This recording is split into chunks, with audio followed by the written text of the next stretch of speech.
नमस्कार, आप खास कार्यक्रम देख रहे हैं बिहार नामा।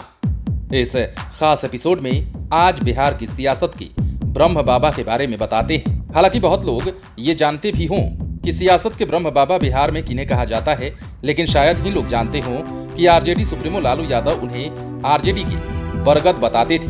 दरअसल लालू यादव का रघुवंश बाबू से गहरा नाता रहा था।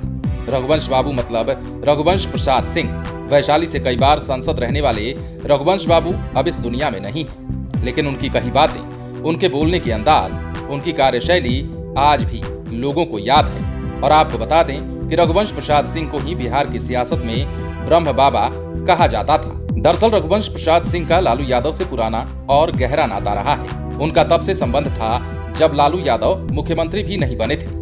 हर हाल में और हर वक्त रघुवंश बाबू लालू यादव का साथ देते थे। ये कहिए कि वे लालू के साथ परछाई की तरह रहा करते थे। तब लालू यादव खुद कहते थे कि रघुवंश बाबू हमारे लिए, हमारी पार्टी के लिए बरगद हैं। ये कभी भी नहीं झुकेंगे, किसी भी आंधी में नहीं उखड़ेंगे। बता दें कि रघुवंश बाबू मनरेगा के उद्धारक भी कहे जाते थे। राजपूत समाज से आने वाले रघुवंश बाबू सामाजिक न्याय की जीवंत मूर्ति थे। देश के प्रधानमंत्री रहे वीपी सिंह जिस प्रकार मंडल कमीशन लागू कर इतिहास में अपना नाम दर्ज करा गए, ठीक उसी प्रकार केंद्र में मंत्री रहे रघुवंश प्रसाद सिंह ने मनरेगा जैसी योजनाओं को धरती पर उतारने का काम किया। उस समय ये केंद्रीय ग्रामीण विकास मंत्री की कुर्सी पर काबिज थे।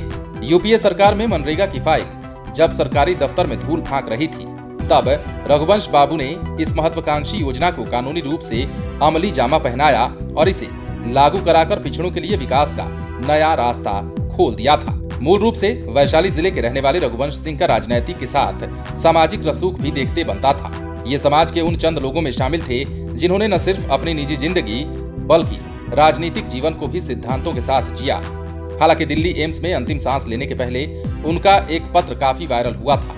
उस पत्र के माध्यम से उन्होंने अंतिम समय में पार्टी से इस्तीफा दे दिया था। महज 38 शब्दों में उन्होंने लालू यादव से 32 वर्षों के साथ का बड़ा भावुक वर्णन किया था।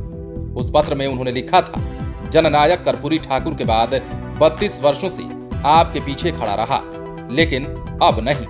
पार्टी कार्यकर्ताओं और नेताओं के साथ साथ आम जनों ने मुझे बड़ा स्नेह दिया, मुझे क्षमा करें।